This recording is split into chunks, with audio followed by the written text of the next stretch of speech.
Hello, it's very late because we just came from our special sneak peek press dinner at Napa Rose, which has been closed for almost a year. Your first time, you've never been. Yeah. I've been before. I've done, my first time was Chef's Counter, which I loved. Then I brought my family and did a regular meal, and I didn't like it that much. And then I went back with Eric and a friend probably a year and a half, 2 years ago. We loved it. So I've had a very up and down journey with Napa Rose. But Napa Rose is the upscale fine dining establishment in the Grand Californian Hotel, the Disneyland Resort. Again, been closed for a year for this remodel and I guess a subsequent menu change. What Disney has to say, well, first of all, let's get the what you're probably here for out of the way. The restaurant will reopen on February 6th of 2026. Reservations are available already on Disneyland.com and NapaRose.com if you'd like them. You can make reservations up to 60 days in advance. What they have to say about the new interior, we'll show you some photos. I didn't shoot a lot of video. We had a very tight schedule, and you had to pick what was best to shoot. And also, there are a lot of people. It was very busy. It was a full house for this media preview, so we did what we could. But we begin with the lounge. So the bar and lounge, again, a lot of changes. The main dining room, I dare say, is the thing that's closest to what it was before. But diners looking to drop in at their leisure for a crafted cocktail and luxurious small bites served a la carte will want to visit the bar and lounge. Offers cozy, intimate seating, a stunning new bar, the warmth of a new fireplace for a relaxed evening of convivial conversation and delectable dining. The bar and lounge also offers al fresco dining on a newly renovated outdoor patio. The outdoor patio is gorgeous. That was the best change. It is magnificent. You're looking at photos now, the view into the park, the fireplace out there, just very warm and cozy out there. I like the new indoor lounge space too. It's very nice. My favorite detail is they took leaves off the trees at the Golden Vine Winery inside DCA, and that's what they had pressed into the tiles that are above the fireplace in the lounge. It's a nice little detail. And yeah, so don't worry, still first come, first serve at that lounge. There is bar seating at the bar. There is lounge seating beyond that. There are little booths. There's some chairs. There's a number of different seating options, I would say, mixed seating throughout that remodeled bar and lounge. For the main dining room and outdoor terrace, they're debuting a seasonal prefix menu with the option to add custom wine pairings to the multi-course meal. There's a new and enhanced children menu for kids ages 9 and younger. You have the option to dine indoors in an intimate setting surrounded by the restaurant's superb 1,500 label wine collections. That's a big deal. They used to have the wine downstairs. A lot of the wine was downstairs. Some was upstairs. There was a wine room you passed on the way to the seating, things like that. Now they've put a lot of the wine on display, which makes sense for a restaurant that is so focused on wine. I think it's a good change. And then again, there is the expanded terrace, which evokes the ambiance of alfresco dining that California wine country is known for. Yeah, they also will still do Chef's Counter up to 18 guests. Again, NapaRose.com if you want to book that. There is a newly renovated private dining room for up to 16 guests. We have some photos of that for you to look at as well. So let's talk about the new menus. They have gone, what has been the trend with the higher end or signature dining restaurants at Disney parks in the U.S. or Disney resorts in the U.S., they've gone to a fixed menu, solely fixed menu. So you better be in for the long haul. If you don't want to be in for the long haul, like just said, there's the lounge. So we got to try a bit of that menu. Rosanna, in case you don't know, is vegan. So they prepared a special vegan menu. What did they tell us about the vegan menu that they had tried? Oh, they had a competition with all the chefs to create like the best vegan menu that was a complete amino acid profile. So it was like a complete protein from start to finish. And one chef won. And so I don't know if it's going to be like a rotating thing every once in a while where because it's a seasonal menu for everybody. So we would think that yours will rotate as well. Yeah, and mine was definitely like a winter menu as far as it was root vegetables and mushrooms and Yeah. and carrot. So like I think that maybe in the summer somebody else would have the chance to win. Yeah. Yeah. I think we have the name of the chef. I think we could like put it down there. Which chef? Of who won the vegan competition. Oh, I don't know if we have that or not. We may or may not. No, We'll see. we can put it down in the If it's given to us, yes. Yes. If it's not, then we Yes. can't. Obviously, the culinary director is still Andrew Sutton, who's been there since day one Yes. of the restaurant. We got to meet him for a moment. Executive chef Clint Chin, general manager Jess Soman, and wine director Patrick Kirchen. What did you think of your wine pairing? So obviously, first things first, we have to say we were hosted. This was a media preview, so we were hosted. We did not pay. What did you think of your wine pairing? Did you feel everything was on point? Yeah. We're not going to get too into everything because, again, it's a seasonal menu, and you maybe are not going in the time of this first seasonal menu. So just to give you an overall idea of the experience and was it worth? Is it worth? Do we think it's worth the price that Disney is charging for the experience? Yeah, I mean, like, as far as the wine pairing, I thought it was very personalized. Like, it was specifically to my vegan menu, so I wasn't getting anything that mimicked what you were getting. I was getting my own pairings. I got completely different wines from anybody else at the table for every course. So it was specifically picked out for every Yeah. course that I had. Which has been a departure for us from other signatures because they try to match the dishes so perfectly. Yeah. Particularly Remy on Disney Cruise Line, which we've done several times in the last year because it's our favorite. You would often have the same wine pairing as I did, Yeah. although your food was vegan, or the vegan version of whatever I was having. So a different approach here. I don't think either is better than the other necessarily. So it's interesting to see. It's interesting to see a different take. Right, yeah, like I don't Yeah. think that it would be like lazy to match them, just like, just do both of them the same. No, because if And you're trying to match flavor profiles, that makes sense. I think in this case, you got a very customized, it was not trying to mimic really our menu. You got something that they made a menu that, like you said, with the amino acids, trying to have them all covered.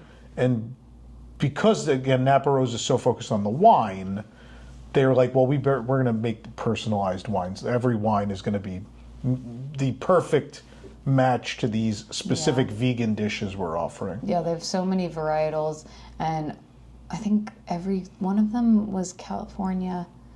I can check my It would make pictures. sense for Napa. Yeah, there might have Yeah. been one that was Spain, but I think all of them were California. Okay. And they even had like a very custom non-alcoholic pairing too. Yeah. So like really unique things. Yeah. Like sparkling matcha. Yeah. Yeah, or no, sparkling green tea was the first course for somebody that was dining with us, and then I don't know what the other ones were, but they were all like bottled non-alcoholic, I was very impressed. and then one was like an actual mocktail that they crafted at the bar. Yeah. Very cool. I went with some of the cocktails. So the bar cocktail list is expansive. There are a lot of choices. And it's supposed to be a tour of California. So there is essentially a cocktail for each region of the state, which I thought was an interesting take. So it begins with, you're looking at now, the cocktail menu has a map to begin, and then begins a very long list of cocktails. Let's see which three. We did not get them all. I had three. I tried my best. I started with the Sequoia Skyline, which is, these we'll get into a little bit because these are not going to change. These are going to be there. The Sequoia Skyline is Sir Davis Rye, Montenegro Amaro, Pink Pepper. I think that's the CEO of the Walt Disney Company now. Oh my gosh.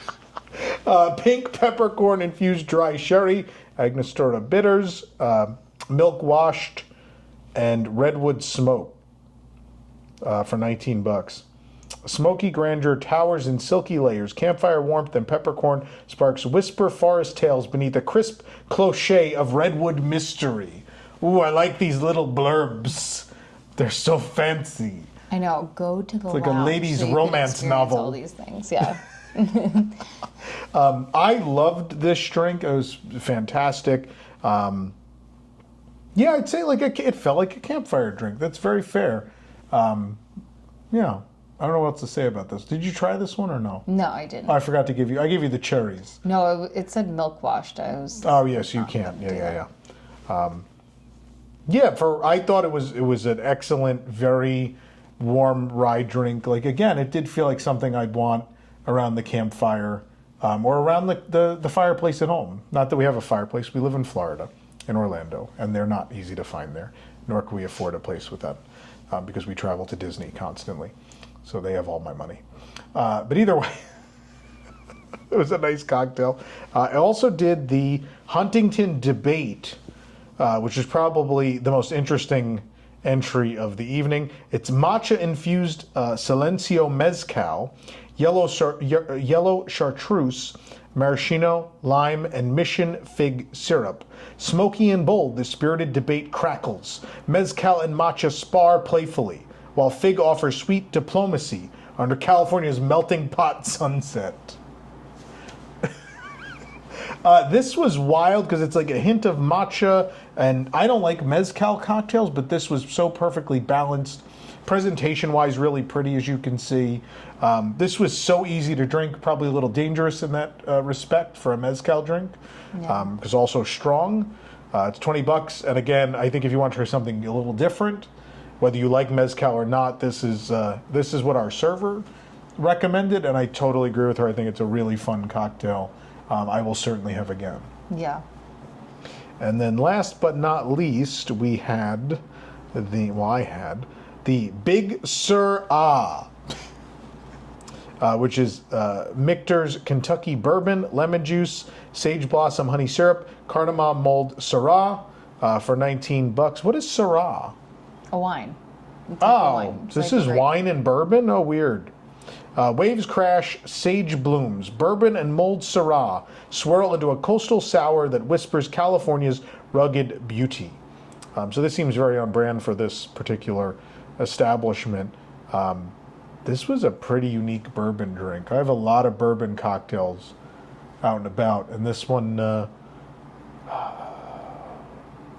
is super drinkable. Was it cardamom? Yeah.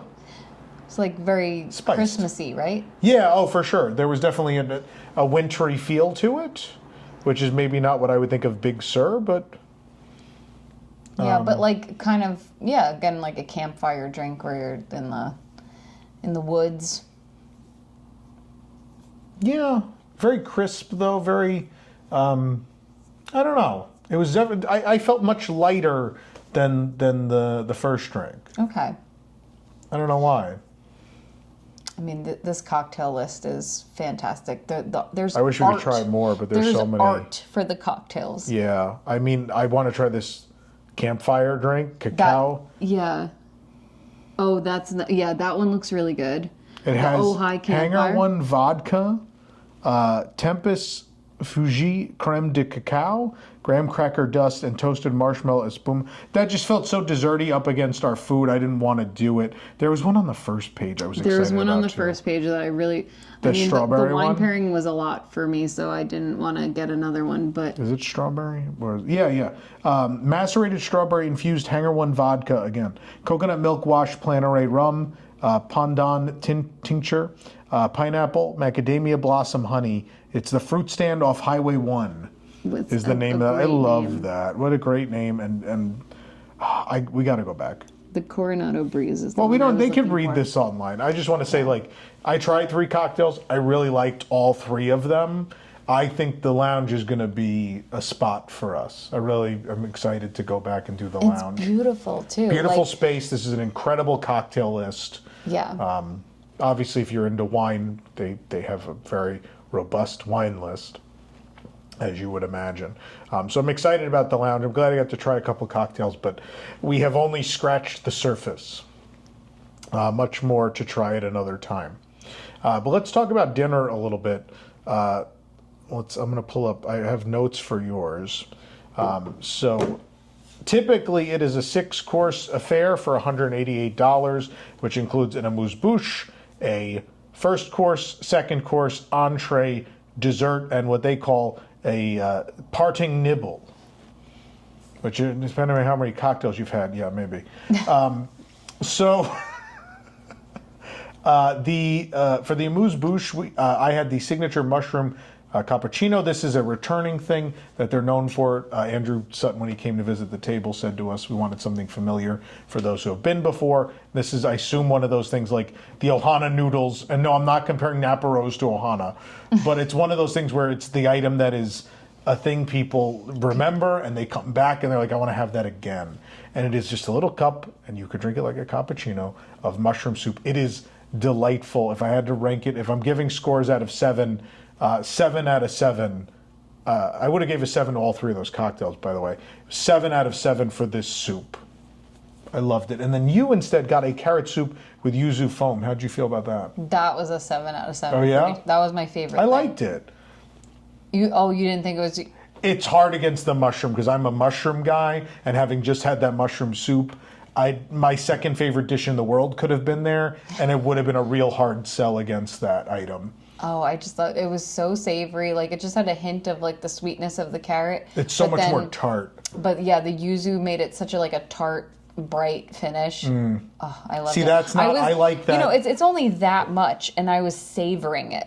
Yeah, the earthiness and the warmth of the mushroom soup was what I was in the mood for in that moment. So having like a tart yuzu carrot soup up against that was not my thing, but I can totally understand why you loved it. I think that's a credit to like the dish too, is that like you're savoring it like it's an espresso or like a cappuccino and not just downing it. Like it's just because it was so complex. And they give you a spoon too, so you could drink, you could spoon. Yeah, you could spoon whatever. it. I mean, yours had chunks in it. Mine was... I eventually had to spoon, even though I drank the whole thing. Yeah. There was a part of which it was to get the mushroom that remained, I had to use the spoon. But absolutely excellent. Absolutely excellent.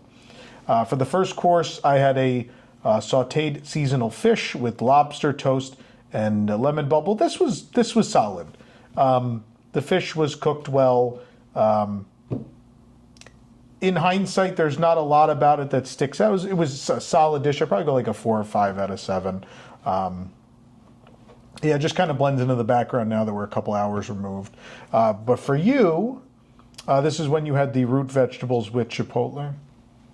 Yeah, so it was a sautéed root vegetable or oven roasted, probably root vegetable, and there was like a crema and chipotle oil, and so it had a bit of spice to it. I really enjoyed it. I wouldn't say it's like ranks up there with my favorites of the meal, but a really good first course is supposed to be like a salad or a vegetable or something or a fish. I think that it was fine. I would say at least a 5 out of 7. Yeah, we're about in the same range. Really good. I really enjoyed the spice to it. For the second course, I had American Wagyu New York, thinly sliced medium rare with grape mostardo. You guys know if you've watched reviews before. I never seem to find Wagyu I really, truly love.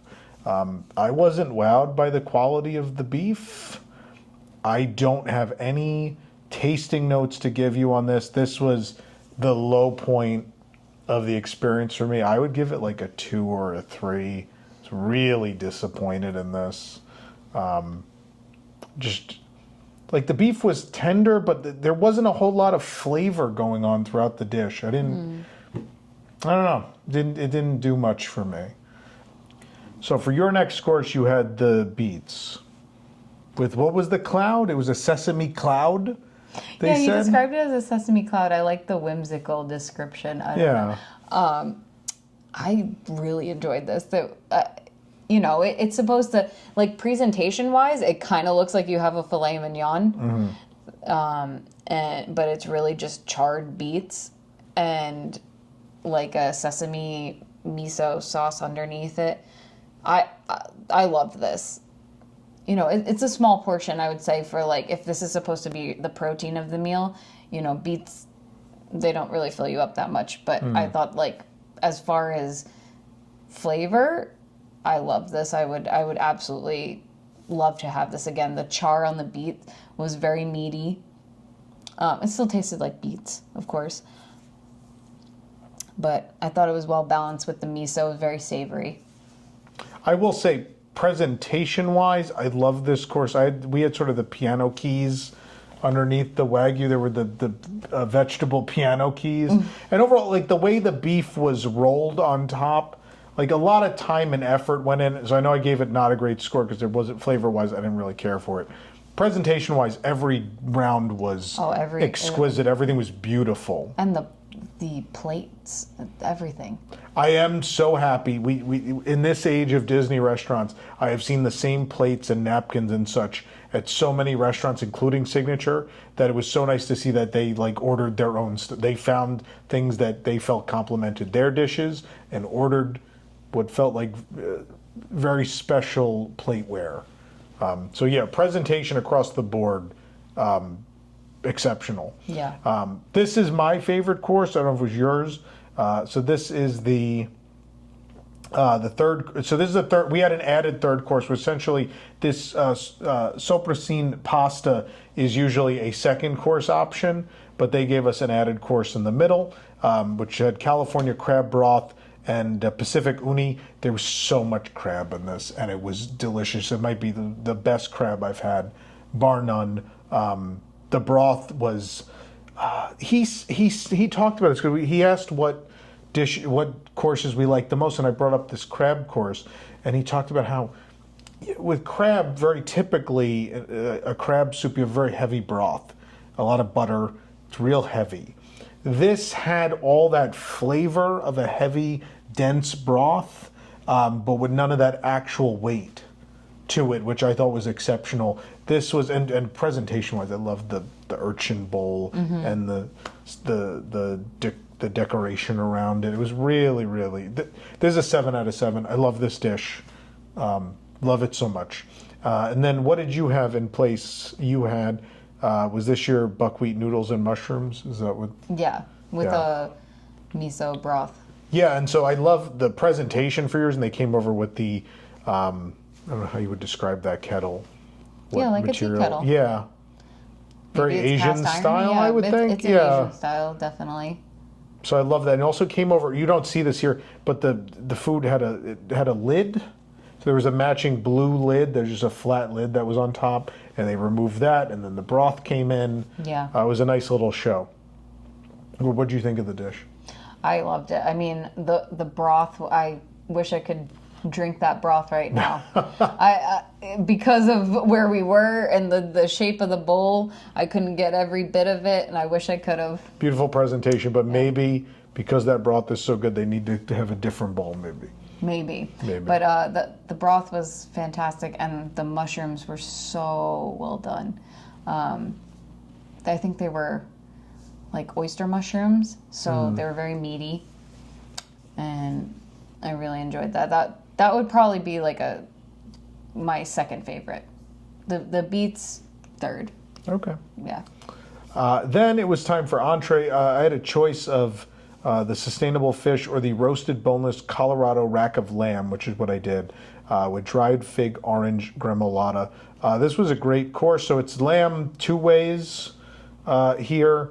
I don't know how to describe the two ways. I mean, this is the whole description we have, so it is what it is.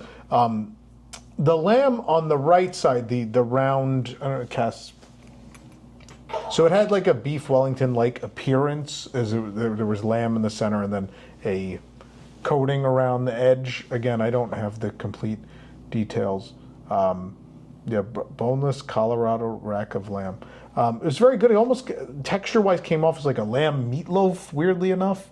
Not that there was stuff mixed in with the meat, but it maybe with the breading and such that's around that Wellington-style piece that why it came off that way. So it was solid. And then there was another piece of lamb off to the side prepared a different way.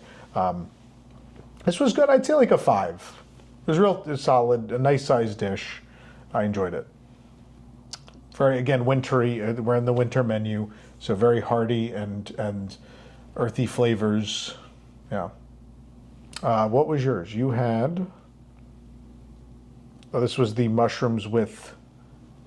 Yeah, it was mushrooms and like black rice and then polenta. And again, it was like the oyster mushrooms where they're very meaty, and the black rice was very good. I thought this was a really good entree. So I guess now that I'm thinking about it, you probably have to enjoy mushrooms if you're getting the courses. vegan menu. And I know mushrooms are kind of polarizing. I really enjoy mushrooms, and they were always really well done as far as like they weren't chewy, they weren't really tough and overly pungent. I know that like pungent mushrooms kind of turn me off too. It was perfectly seasoned. It was like it kind of tasted like black rice and mushroom pilaf, like, and then the polenta was very creamy. I thought it was good. Okay. All right, let's talk about dessert. What was your dessert? We'll start with you for a change. It was a chocolate cheesecake with strawberry compote, I guess. This was amazing. I've never had chocolate cheesecake that I can remember as a vegan. Yeah. I don't even know that. I mean, I used to love cheesecake. You let me have a bite of this. I thought it was better than mine. Really? I loved mine, and I still thought yours was better. So good. Ugh. I mean, chocolate is the way to my heart, so. I'll note that. 7 out of 7, no? Yeah, it was a phenomenal Fantastic. vegan dessert, yes. Fantastic. On my side, we had the elevated and reminiscent Valrhona chocolate bar with hazelnut praline. It was great. The chocolate was very rich. I liked all the textures of everything. You see, it's this multi-layer concoction, creation. There's crunch and soft mousse, and there's a lot going on here. But texturally, it was really pleasant. The sweet, just the right amount of sweetness. That hazelnut up against chocolate, but just the right amount of both. I'd give this a 7 as well. I just like yours a little more, but I still would absolutely eat this again in a heartbeat. Home run. Absolutely. Last but not least, we have to talk about the parting nibble, which was Why? I don't know. It makes me smart. Parting. A parting for nibble. applause? A parting nibble. That's just a weird. I don't know.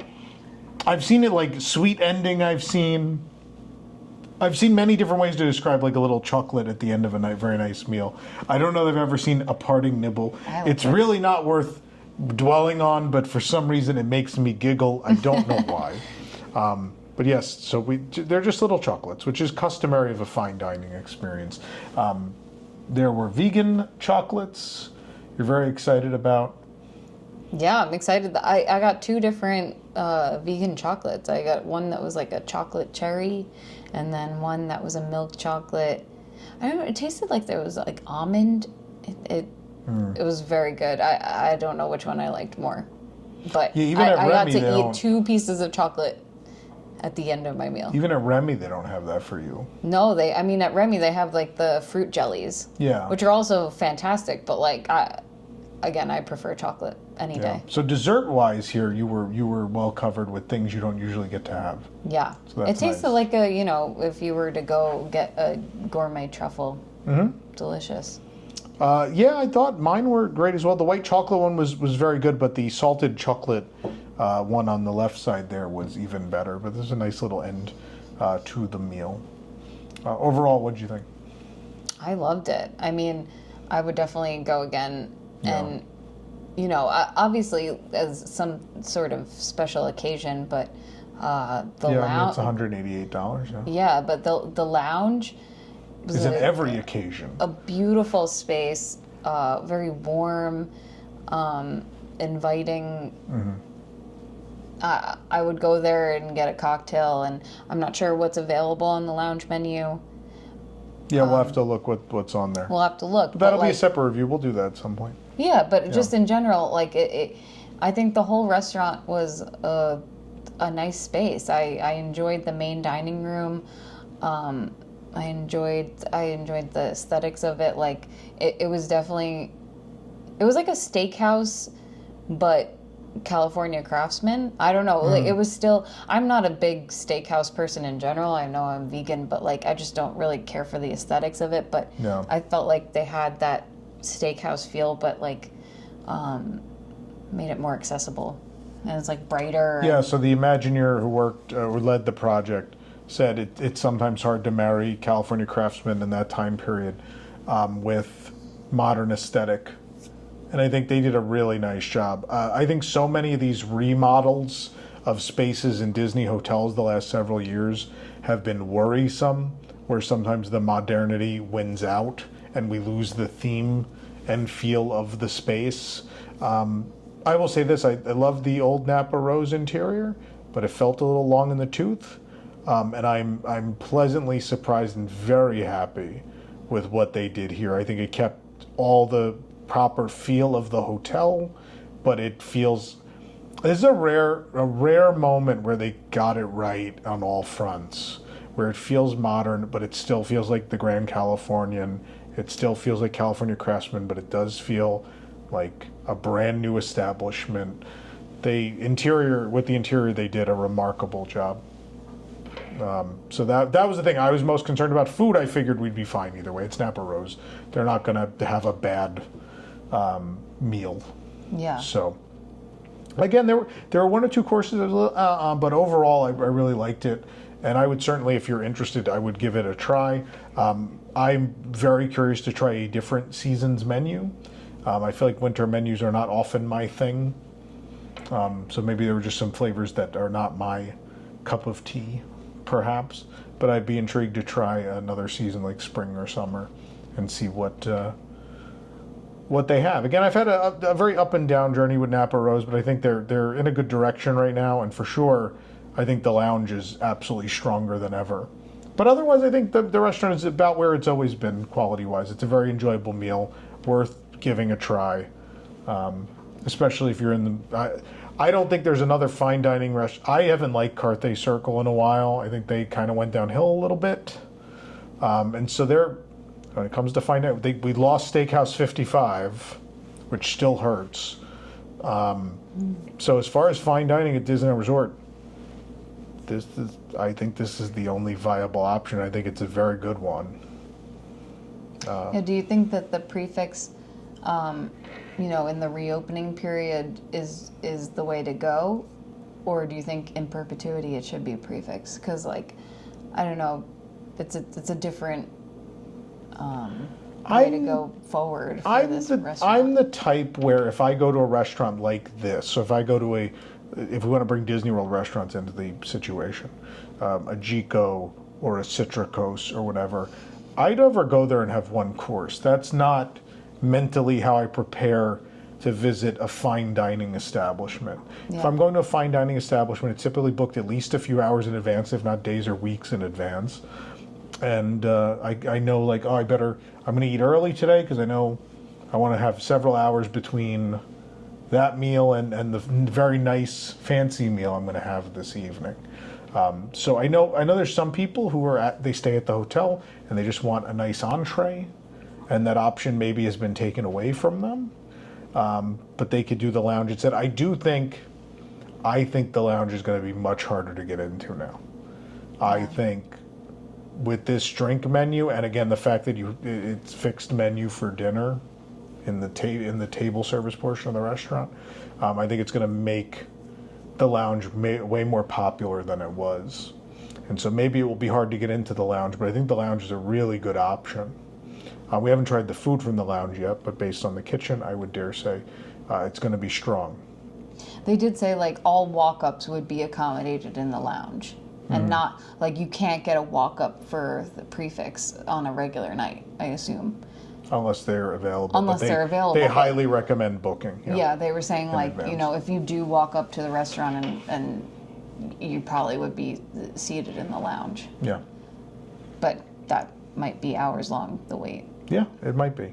We'll have to see once they open in just a few days' time. If you enjoyed this review of Napa Rose, please hit that like button and subscribe for more. Let me know in the comments how you feel about Napa Rose. Have you been before? Did you enjoy it? Did you not? Are you looking forward to trying it again now? What from our meal looked best? What maybe did not. Let us know in the comments. We'd love to hear and have a conversation with you down there. So thanks for watching, and we'll see you real soon.